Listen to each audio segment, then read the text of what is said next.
Hello everyone and happy Maker's Day. My name is Miss Melissa with the Monmouth County Library, and today I have for you a very fun, very simple project using only a little bit of yarn and your fingers. We are going to be making a bookmark using something called finger knitting. You can use any type of yarn you want, and it really is the only thing you need. You can see I have one here, and if you look really close, there we go. You can kind of see the weaves and the pattern from the finger knitting. I also do have a couple extra supplies. I have here some felt and one bead. And we are going to make just a little something on the end to make it a little more fun. You can see I have with this one here. So, and a pair of scissors. Are you ready? Let's get started.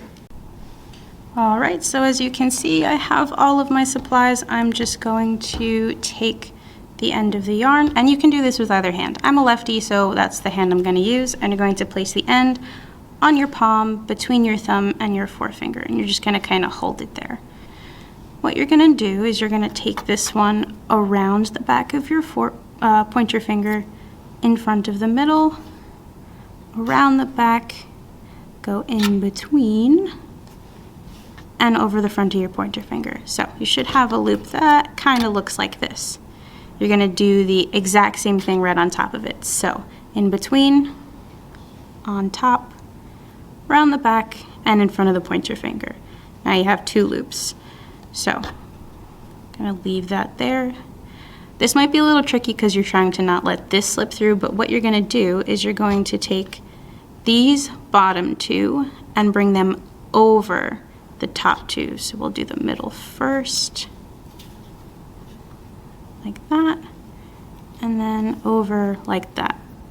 And you can kind of pull the back down. Looks a little messy, but I promise that's the start of your bookmark. So you're going to do the same thing. You're going to come around and in front, around the back of your pointer, and now you have two more loops. Do the same thing over the middle, over the pointer, pull all this stuff out of your way. Getting a little close to the top of my fingers, so I'm just going to move that back down towards the middle and do the same thing. Around and in front of the middle, back of the pointer, in front of the pointer, so that it ends up between my two fingers. And the same thing, you're going to pull them over and all of this stuff out of your way. Now it's starting to look just a little bit more like your bookmark.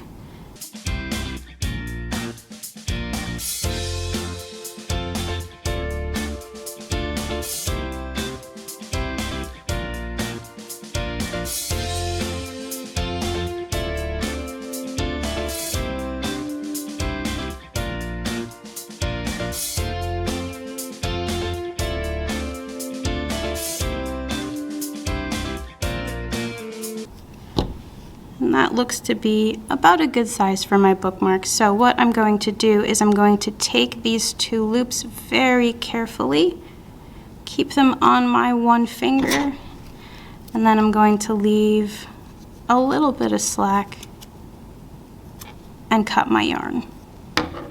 I'm going to take this end and put it through these two loops, and then pull it all tight. So that is how you finish your bookmark. These ends are a little bit long, so I'm going to cut it right there.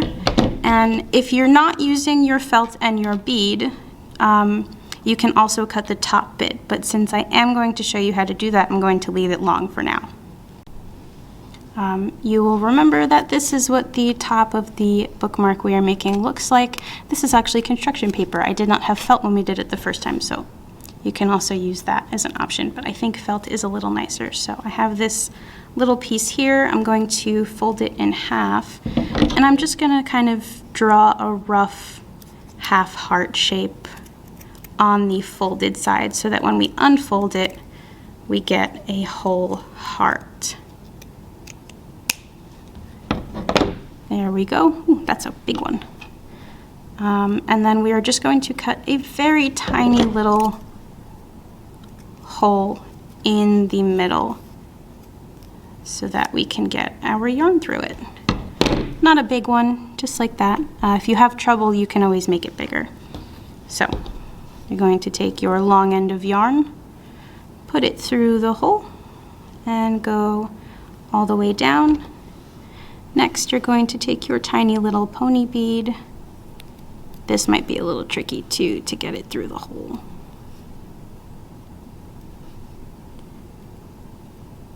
There we go. And what you're actually going to do is you're going to take the yarn and put it back through the hole in the felt so that it goes around the bead like that and holds it in place. And then all you're going to do on the back is tie it around your bookmark so that it makes a knot in the back. There you go.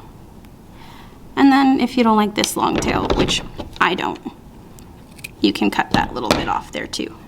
And there you have it, your very own finger knitted bookmark. I'm sure they all look wonderful. I hope you had so much fun doing this. Don't forget to check out a lot of our other Maker's Day activities. They're all super fun. My name is Miss Melissa with the Monmouth County Library. Thank you again. Happy reading and happy making. Wow, wasn't that cool?